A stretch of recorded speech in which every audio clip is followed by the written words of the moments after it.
Whoa, freaky.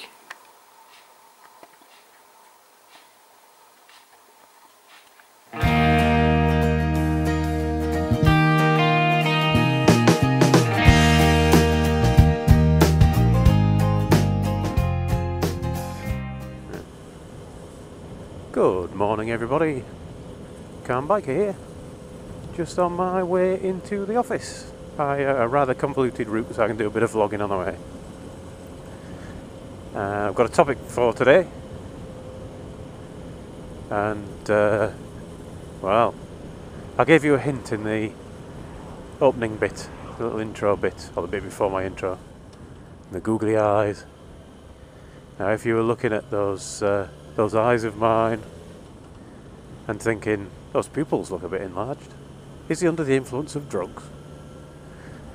Then you were right. I was indeed under the influence of drugs, although not of the illegal kind. They were eye drops. So yesterday I went to be screened for retinopathy. Happens once a year. One of the, I was going to say the benefits, not really the benefits of the NHS. I mean, it is a benefit of the NHS, but it's because I'm diabetic. It's not a benefit of being diabetic. It's, I mean, you won't get free retinopathy screening if you're not diabetic, I don't think, unless there's something else wrong with you that can cause retinopathy. But anyway, I mumble on. So I thought I'd let you, I'll tell you a little bit about what retinopathy is. So on the NHS you get an annual screening for retinopathy if you're diabetic. It's one of the joys, and I mean that in completely the wrong sense, of diabetes. One of the ones that is the most worrying for me is this thing called retinopathy. And the clue's in the name, if you all remember your Latin from school. Retinop, I'm just saying this, I'm just making it up. Retin, for the retina, and pathy, meaning death.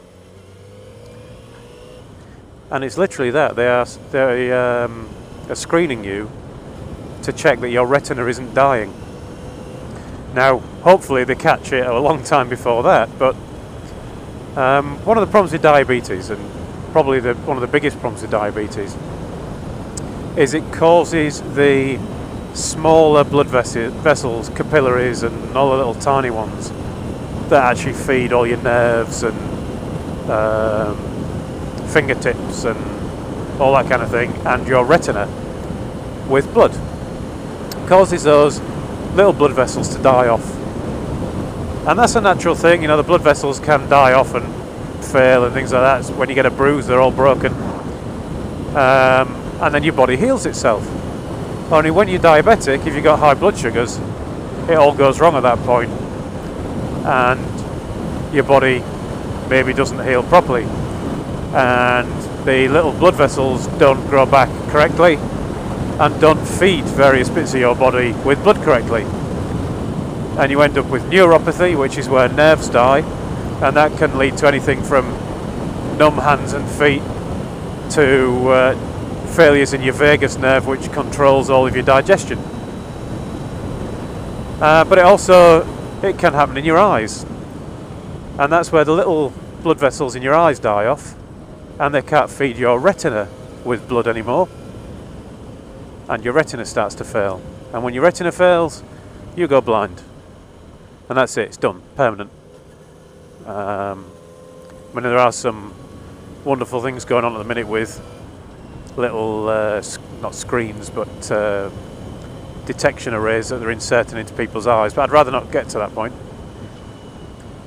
But essentially, you go blind. And this is why diabetics go blind. It's also a good reason to go to your opticians, because your optician can spot this.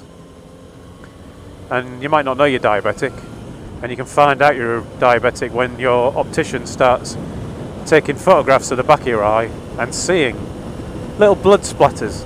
So where the veins have failed and have started to leak, or the blood vessels I should say, not necessarily veins, but they're starting to leak and you're getting patches of blood on the inside of your eye. Good reason for getting your eyes checked, other than just because you think your eyesight's getting worse. Good reason to get them checked every 2 years anyway. And that's what the Retina screen is. It's kind of an advanced version of what the optician does. So they put these drops in your eyes, which sting like crazy for a few minutes, and then they open your eye, your iris, right up, like you saw at the beginning of the video, so they can get an incredibly high resolution digital picture of the inside of your eye, which then apparently gets blown up to poster size, sent to people, I'm told in India, who go over it with a magnifying glass and look for failing blood vessels. And they also compare it to the previous year, just to see if there's been any other changes. And the hope is that they can spot any problems early, because they can do all sorts of clever things nowadays. Again, things I'd rather avoid if I can. Things, good reasons to stay on top of your blood glucose levels if you're diabetic, because although they can do things now to save your sight in a lot of cases, in some cases it involves using a laser to burn close the leaking blood vessels. In other cases it involves injections into the eyeball, which sound pretty horrific, and in other cases it involves surgery on the eyeball. So things to be avoided if you possibly can. Yeah, I don't like the idea of somebody taking a scalpel or a needle to my eyeball.